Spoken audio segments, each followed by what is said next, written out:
If you get this USB device enumeration error when starting VirtualBox, what you need to do is add your user account to the vboxusers Linux group.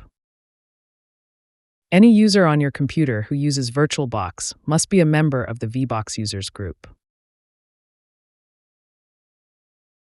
Once you've added user to the group, you'll need to restart your computer. But before you do, make sure the following dependency packages are installed.